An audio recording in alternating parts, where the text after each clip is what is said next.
Hello, I'm Gary. I live in East Devon and I drive a lorry for Blanfane Sawmill.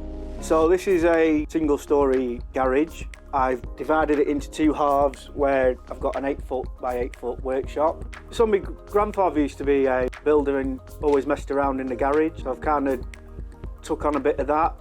Try and come in on every Friday just to get away from real life, really. Makes me very passionate. Seeing stuff that I've made, making stuff for the kids is nice. Ruby, my 10-year-old, likes to come in and she can actually work the sander better than me, I think. So I like shopping at Axminster tools because obviously it's local. If I've got a problem with a machine, anything that I'm not too sure about, there's always help. Starting out is literally starting out. Stuff is rough, not rustic, rough. From our workshop to yours, we share your passion.